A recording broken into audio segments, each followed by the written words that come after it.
বিশ্বভারতীর লিপিকা প্রেক্ষাগৃহে ধ্রুপদী ভাষার স্বীকৃতি নিয়ে আলোচনায় চাঞ্চল্য। শ্যামাপ্রসাদ মুখার্জি রিসার্চ ফাউন্ডেশনের উদ্যোগে অনুষ্ঠিত সভায় উপস্থিত ছিলেন অনির্বাণ গাঙ্গুলি। তবে অনুষ্ঠানে এসে প্রতিবাদ জানায় এসএফআই এর কিছু ছাত্র। তাদের দাবি বিশ্বভারতীতে কোনো রাজনৈতিক আলোচনা চলবে না। এই কারণে তারা বিক্ষোভে বসে সভা ভঙ্গ করার চেষ্টা করে। ঘটনায় উত্তেজনা ছড়ায়। 7টা ভাষা ধ্রুপদী ভাষা হিসেবে স্বীকৃতি পেয়েছে, ক্লাসিক্যাল ল্যাঙ্গুয়েজেস। তার মধ্যে বিশ্বভারতীতে আছে হচ্ছে মারাঠি, পালি, প্রাকৃত, অ্যাসামিজ। আমরা খুবই গর্বিত, আমরা খুবই খুশি হয়েছি যে এটা হয়েছে। এই কারণে এই ভাষাগুলি আরও উন্নত হবে, আরও লোকে জানবে। তো সেটা নিয়ে আমাদের কোনো সমস্যা নেই, আমরা খুবই খুশি। বরং এতদিনের কাজ, এতদিনের রিসার্চের পর এটা হয়েছে। কিন্তু তার সঙ্গে সঙ্গে বিশ্বভারতী থেকে যেই কাজটা করা হচ্ছে, আমরা আরও খুশি হতাম যদি বিশ্বভারতী কর্তৃপক্ষ নিজে থেকে এই ভাষাগুলোর এই সেলিব্রেশনে আমাদের এখানে সেমিনার করা হতো। কিন্তু সেটা না করে বরং একটা ফাউন্ডেশন, শ্যামাপ্রসাদ মুখোপাধ্যায় ফাউন্ডেশন, যেটা পুরোপুরিভাবে বিজেপি থেকে অ্যাফিলিয়েটেড, পুরোপুরিভাবে বিজেপি থেকে ফান্ড করে, সেখান থেকে এই সেমিনারটা করা হচ্ছে। যেটার আমরা তীব্র বিরোধিতা করছি। আমরা চাই না যে কোনোভাবেই বিশ্বভারতী ক্যাম্পাস গেরুয়াকরণ হোক। আমরা একটা আরএসএস বিজেপির মতন একটা সাম্প্রদায়িক শক্তিকে আমরা এই বিশ্বভারতীর মাটিতে, রবীন্দ্রনাথের মাটিতে ঢুকতে দিতে চাই না। সেই জন্য আজকে আমরা এখানে বিক্ষোভ দেখাচ্ছি। বান্ধুলি কারার।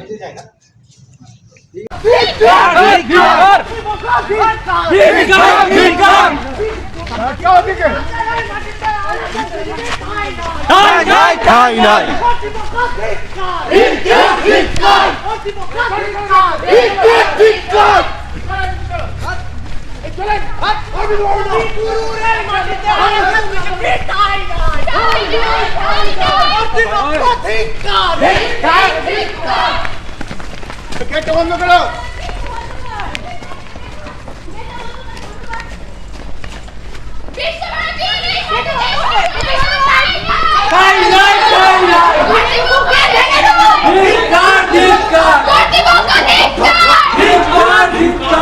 আমাদের এখানে একটা কর্মসূচি, ভাষা নেট কর্মসূচি ছিল, ঠিক আছে। তো এখানে আমরা যেটা দেখছি, এখানে প্রোগ্রামটা, সেমিনারটা হওয়ার কথা আমাদের বিশ্বভারতী কর্তৃপক্ষ স্টুডেন্টদেরকে নিয়ে, কিন্তু ওখানে কিছু বহিরাগত বিজেপি দালালদেরকে এখানে আনা হচ্ছে, দিয়ে বিজেপির ক্যাম্পাসে প্রচার করা হচ্ছে। হ্যাঁ, তার জন্য আমাদের একটাই দাবি যে যেই সেমিনারটা হবে সেটা হচ্ছে বিশ্বভারতী কর্তৃপক্ষকে নেওয়া হবে, কিন্তু বাইরের কোনো দালাল এখানে আসা হবে না। হ্যাঁ, ওর জন্য আমরা সামনে আন্দোলনে নেমেছিলাম, কিন্তু আমাদেরকে সিকিউরিটি গার্ডগুলো মারধর করলো, ফেলে দিল, ঠেলে ধাক্কাধাক্কি করলো, তারপর আমাদেরকে ভেতরে আসতে দিল, এখানে আমাদেরকে ঢুকতে দেওয়া হলো না। তা আমাদের একটাই হচ্ছে যে এই সেমিনারটা হবে ওটা আমাদের বিশ্বভারতী কর্তৃপক্ষ স্টুডেন্টদেরকে নিয়ে হোক, বাইরে কোনো একে অ্যালাউ করবো না, আমরা কোনো বিজেপির দালালকে অ্যালাউ করবো না আমরা। যদি ভাষা নিয়ে আলোচনা হোক, সেটা অধ্যাপক অধ্যাপিকেরা করুক, বিজেপি নেতা কেন? এই নিয়ে ওদের বিক্ষোভ আর কি বলবেন? না, পড়ুয়াদের বিক্ষোভ থাকতেই পারে। বলছি যে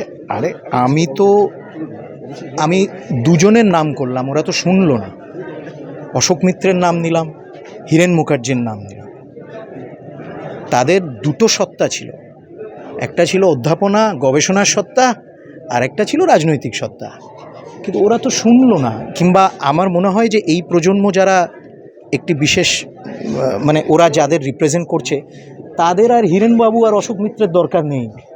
আমরাই হীরেনবাবু আর অশোক মিত্রকে নিয়ে পড়াশোনা করছি। কালকে হীরেনবাবুর জন্মদিবস, এবং আমাদেরই বন্ধুরা হীরেন মুখোপাধ্যায়কে স্মরণ করে একটি সভা করছে এবং একটি বিশেষ পুস্তিকা বিমোচন হবে কালকে।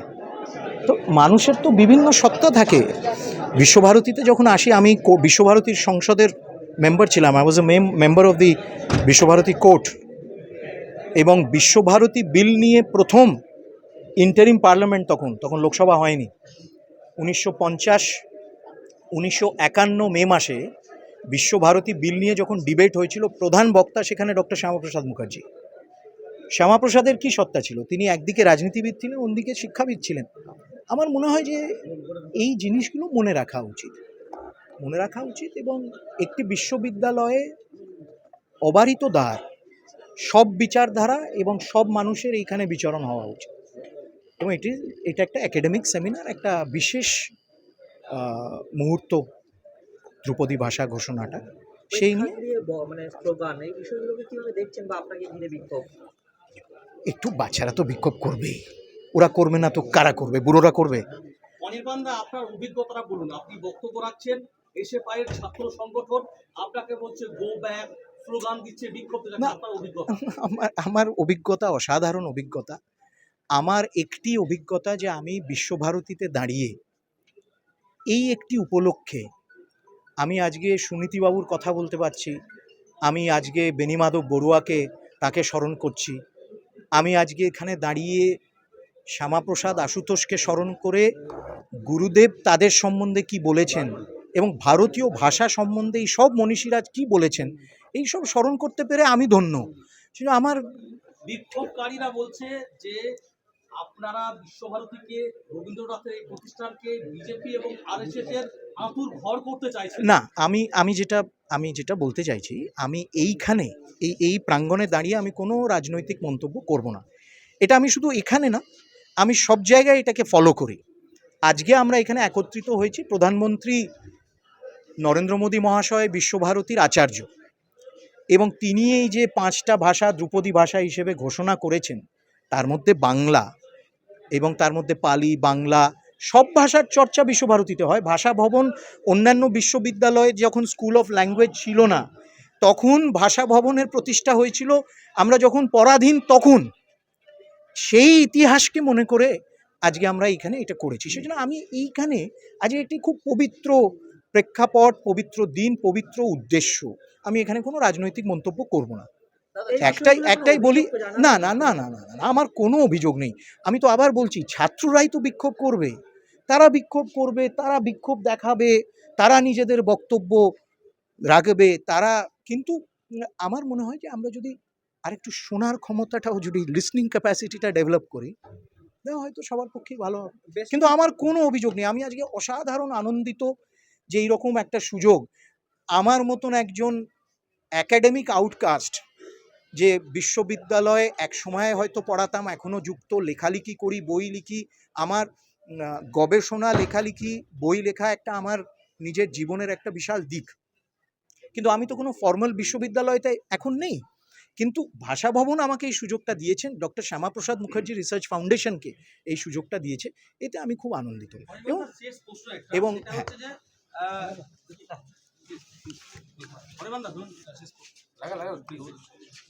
সেটা হচ্ছে শেষ প্রশ্ন, যে শ্যামাপ্রসাদ মুখার্জি রিসার্চ ফাউন্ডেশন সরাসরি বিজেপি আরএসএস এর সাথে যুক্ত এমনটা দাবি করছেন বিক্ষোভকারীরা। সেই জায়গায় দাঁড়িয়ে আপনারা বিশ্বভারতীতে এসে প্রোগ্রাম করছেন, এটা কতটা যুক্তিসঙ্গত? একটা ইউনিভার্সিটি, একটা পড়াশোনার কেন্দ্র, পীঠস্থান, এটা কিভাবে দেখছেন?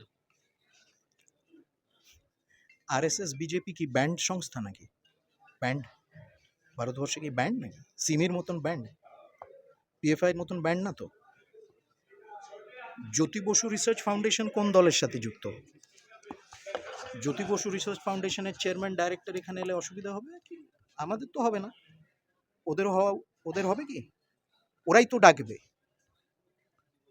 দাদা, ছাত্রদের অভিযোগ যে দলীয়করণ বা রাজনীতিকরণ, এখানে তো কোনো রঙে পতাকা নেই, বিজেপি তো গেরুয়া করণ না, কোনো রাজনৈতিক বক্তব্য তো হয়নি, তো ঠিক আছে বলছে বলুক। বেশ কিছু পড়ুয়া যারা আপনার বক্তব্যের সময় আন্দোলন হওয়ার কারণে বেরিয়ে গেলেন, তারা শুনতে পেলেন না, তাহলে কি আন্দোলন আজকের বৈঠকটা সার্থক হলো?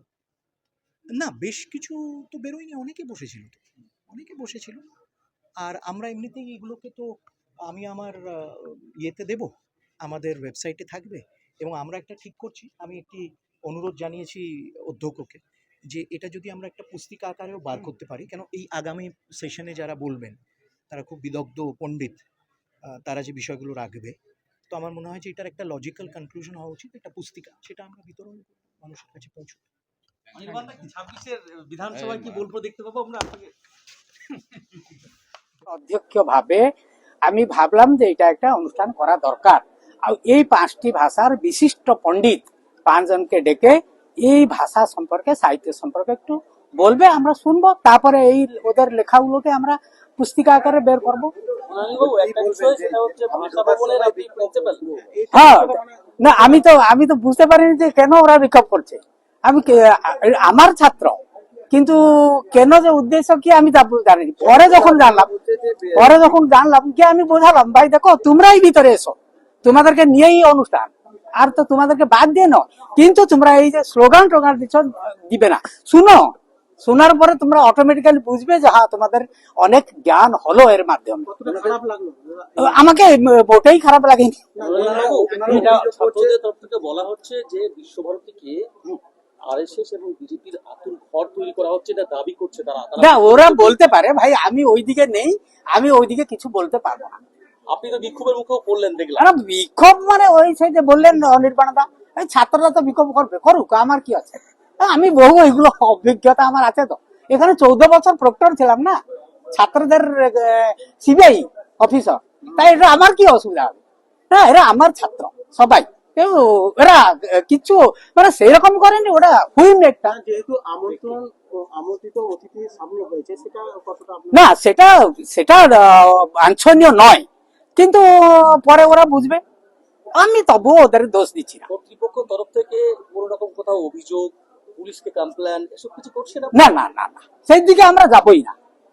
কার এগেন্স্টে যাবো? তা আমি আমার বাড়ির লোকের সম্পর্কে কেস দেবো থানাতে গিয়ে? হতেই পারে না, কোনোদিন নয়। Thank you. ঠিক আছে।